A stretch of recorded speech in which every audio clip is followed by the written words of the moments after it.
What is up, Patreon? We're back for a leg workout. I'm starting off with squat specific work.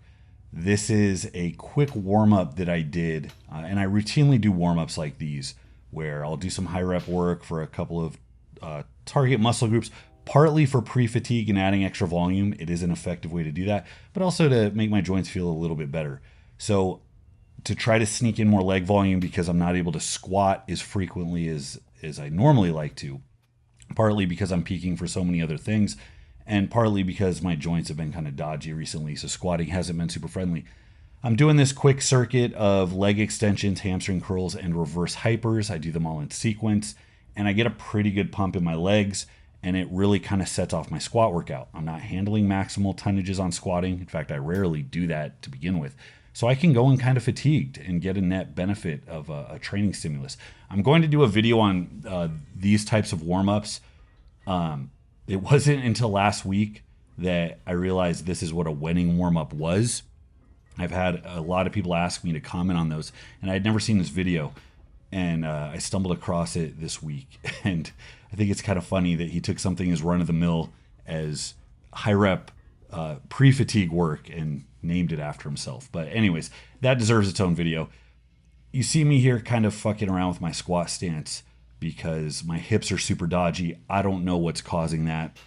It could be that I'm back in a caloric deficit after a couple months of having a pint of Ben & Jerry's every night. I'm 20 pounds plus up from my last contest. So I need to trim a little bit of it off. So that might be part of it. It might be the HCG I got from my doc to help with our fertility pursuits. I don't know if that has side effects like that. But anyways, inflammation in my hips is worse than it's been all year. I had it just about kicked at the beginning of the year. So I'm just being real ginger with all of this. You see me just kind of gauging out the movement, trying to manage pain. Because the worst thing you can do is nothing.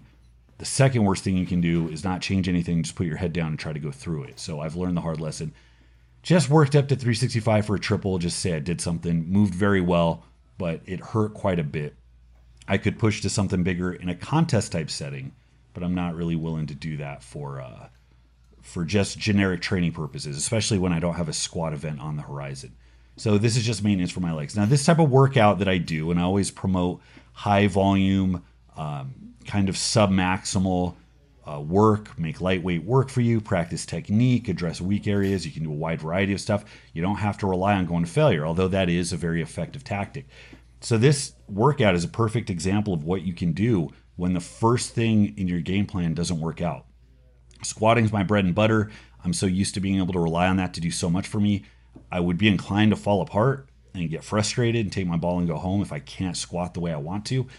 But if you're patient, you kind of think critically about what's going on, there is always a plan B. There's always something else that you can do. You are not justified in shutting it down.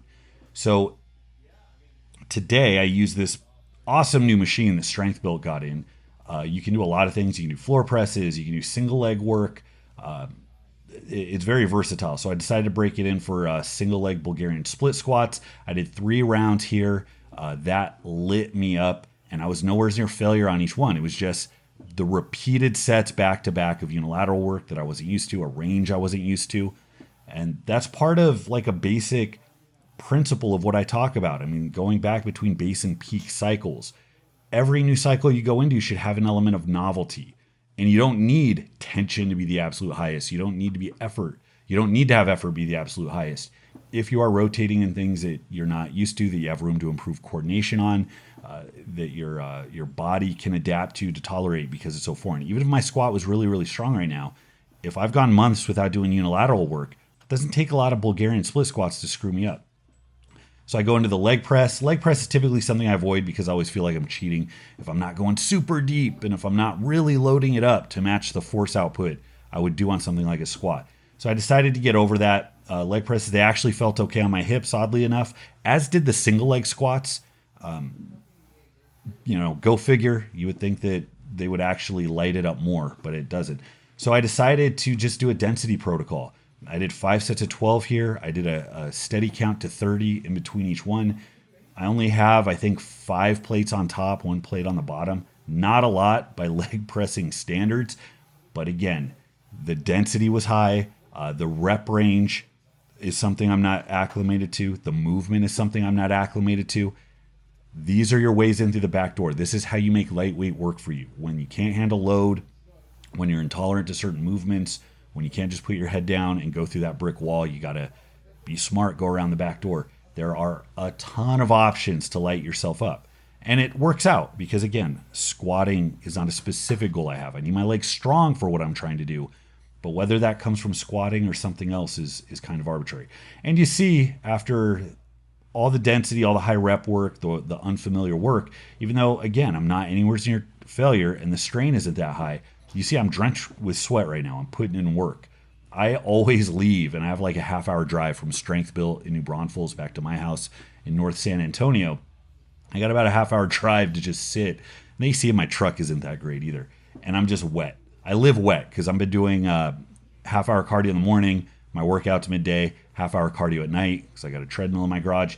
I just live wet. I take three showers a day. My hamper smells like a gym bag. It's gross. And then I finished up 3 sets of single leg RDLs. Again, breaking in that machine, getting what I can out of it. Those were really good. Really took my time to work the stretch. And then I finished up with a favorite of mine of glute ham raises. 3 sets of that. And this was enough. As we speak, I'm about 2 days out.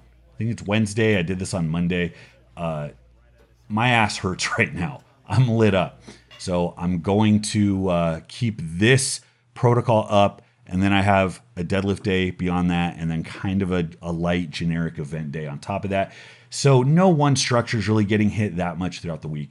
And I'm hoping that I can address the inflammation issue and kind of carry my squatting ability and leg strength along while I dial in these other movements. I think I'm about 7 weeks out from Worlds, so plenty of time to clean those movements up and get a little bit stronger. Thanks so much for watching, guys. Leave your questions and comments in the comment box. Till next time. This is Bromley. I'll see ya.